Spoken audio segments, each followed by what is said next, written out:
Bonjour à tous. Les villes dans le monde explosent. Certaines deviennent de vraies fourmilières humaines. Comment se développe cette urbanisation dans le monde, mais aussi chez nous? Cette vidéo explique les différentes parties d'une ville et expose en quoi les villes ne se développent pas de la même façon partout dans le monde. Elle pose également une réflexion sur la façon avec laquelle les villes se développeront à l'avenir et sur certains enjeux pour le futur. Ceci correspond aux attendus des savoirs en géographie pour le certificat du tronc commun au terme de la 3e année secondaire. La population mondiale dans les villes augmente sans cesse. Actuellement, elle correspond à 56%, alors que l'on s'attend en 2050 à ce que cette population urbaine représente 70% de la population mondiale totale. Le développement démographique se fait de façon fulgurante, par exemple, dans une ville comme Shanghai en Chine. La ville comporte 29 millions d'habitants ici en 2023 et cette ville a accueilli quelques 700 000 habitants cette dernière année 2022, soit ce qui correspond à plus de 3,5 fois la population entière de Liège. Les petites basses maisons d'antan de la banlieue font place à de hauts buildings consacrés à l'habitat.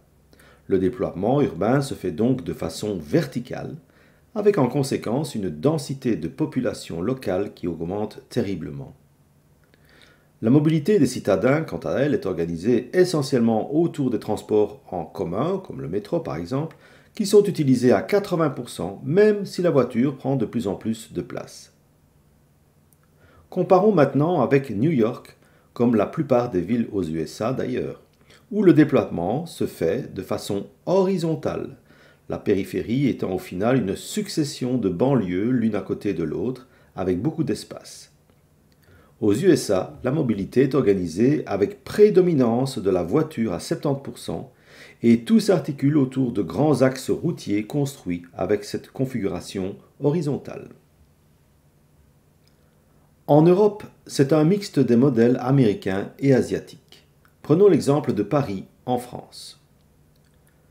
Tout comme la plupart des grandes villes européennes, le centre-ville a gardé ses monuments pleins d'histoire, si bien qu'en matière de construction ou de reconstruction, c'est très compliqué et assez figé.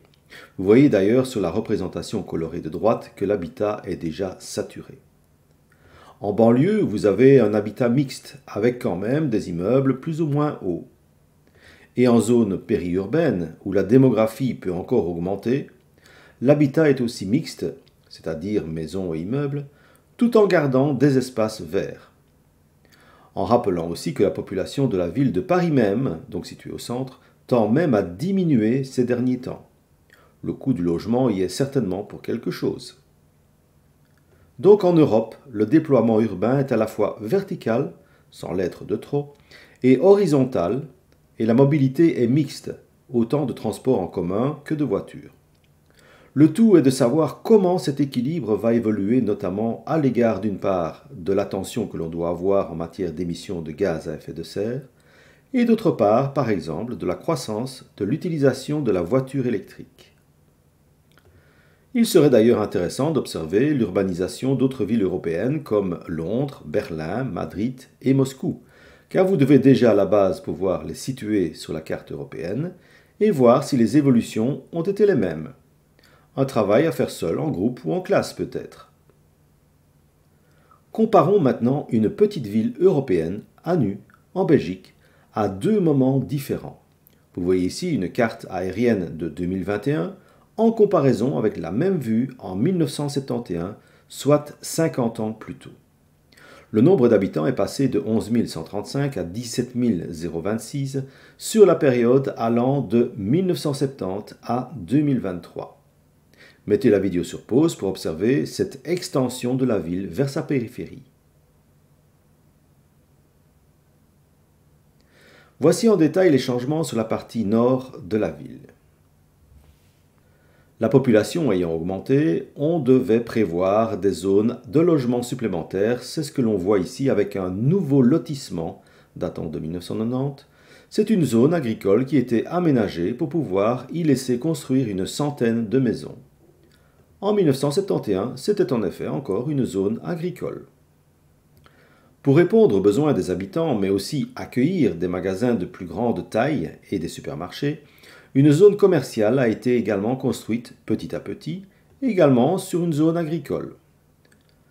Dans la même idée, on construit des infrastructures sportives, une bibliothèque, toujours sur des zones agricoles, ainsi qu'une zone de service comme une résidence pour personnes âgées et une crèche. Puis, ANU a développé également un petit zoning industriel qui permet aussi d'offrir de l'emploi local, ce qui peut répondre, bien évidemment, à un besoin local. Plus d'habitants, plus de déchets. On a également installé une déchetterie. En attendant, l'habitat s'est toujours étendu sur différentes rues qui étaient anciennement des rues exclusivement bordées de champs. On a donc bien assisté à une périurbanisation progressive. Pour votre information, et je trouve cela très intéressant si vous allez sur le site du Géoportail de la Wallonie, vous trouverez toutes les cartes de votre région et vous pourrez les comparer avec celles du passé. Si je vous montre ce phénomène de périurbanisation sur une petite ville, il est bien entendu que cela s'est bien évidemment passé aussi dans les grandes villes et bien plus tôt encore, car c'est d'abord dans les grandes villes que l'augmentation démographique a eu lieu. Vous voyez ici ANU Centre, avec trace encore de ses anciens remparts. La ville s'est ensuite développée en périphérie avec essentiellement des habitations. Il y a donc des maisons sans discontinuer et il n'y a plus de terrain libre pour l'agriculture. On y retrouvera aussi des commerces. Cette zone est ce qu'on appelle la zone urbaine continue. Et puis, plus à l'extérieur, on a au contraire la zone urbaine discontinue, car on y rencontre encore des terrains agricoles, mais également de temps en temps des maisons, des commerces ou des industries. Et puis, d'un point de vue mobilité, il a bien fallu réaménager les routes, mais surtout, on a prévu un contournement de la ville, car ANU est aussi une ville de transit et la circulation devenait compliquée au centre-ville. Sur ce schéma, voici résumées les différentes zones qui s'appliquent à la plupart des villes. Dans le centre, qui souvent est un centre historique, on retrouve des habitats des plus anciens très souvent, mais aussi des commerces ou d'autres bâtiments comme un théâtre ou l'administration communale par exemple. Plus en périphérie, on le disait, la zone urbaine continue forme ce qu'on peut appeler la banlieue où on trouve toujours de l'habitat, des commerces et parfois des petites industries. Dans les plus grandes villes, c'est là que l'on trouvera aussi des immeubles à appartements plus ou moins grands et hauts. Ensuite, la zone urbaine discontinue parce que tantôt il reste des terres agricoles ou des bois ou des forêts, tantôt on a construit soit des habitations, soit des commerces, soit des industries, mais ce peut être aussi des infrastructures sportives ou d'autres choses encore. Quant à l'aire urbaine, c'est l'entité tout entière. Pour ANU, il faut aussi compter les 17 villages qui l'entourent et dont vous ne voyez ici que 3 d'entre eux. Alors, bien évidemment, la périurbanisation est réglée par la demande, c'est-à-dire la nécessité d'habitat, et l'offre, ce sont les terrains mis à disposition par les promoteurs immobiliers ou des propriétaires. Et le tout est régulé par les autorités locales. Et bien souvent, des associations citoyennes locales qui défendent le territoire ont aussi leur mot à dire. Outre l'explosion démographique, il y a d'autres enjeux dans les villes, comme par exemple l'approvisionnement en eau, l'évacuation des eaux usées et le traitement des déchets. Tout cela est clairement très problématique dans la plupart des grandes villes en explosion démographique et c'est un autre débat à aborder. Un autre enjeu est celui du réchauffement climatique. La bétonisation aggrave le réchauffement des villes où l'on rencontre une augmentation très importante des températures. Singapour, une ville également en pleine croissance, a pris déjà depuis plusieurs années le problème à bras-le-corps. Comment ? La végétalisation de la ville. La ville à la base est tropicale. Eh bien, le fait de planter des arbres, des parcs et autres permet réellement de faire diminuer la température en ville de 5 à 10 degrés. Ce n'est pas encore parfait, les climatiseurs restent nécessaires dans certains endroits de la ville, mais cette ville a réellement décidé d'investir énormément pour se rafraîchir. Pour chaque habitant, il ne faut faire que 2 minutes de marche pour accéder déjà à un parc. La végétalisation est aussi organisée en hauteur pour les buildings. Chez nous, des initiatives telles que celle-là commencent à éveiller des intérêts. Voici d'ailleurs un exemple de plan de végétalisation à Schaerbeek. Et puis, en termes d'enjeux de l'urbanisation, des questions nouvelles sont posées en Wallonie. En voici quelques-unes, et il n'est pas inutile peut-être de s'inspirer de ces questions pour faire soit une enquête, soit des recherches, ou mieux encore, les deux.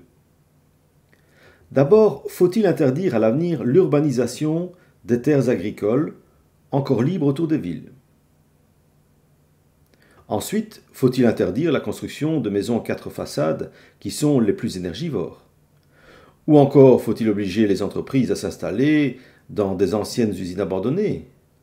Eh bien, faites de bonnes recherches. Voilà, cette leçon est terminée. À très bientôt pour une autre vidéo.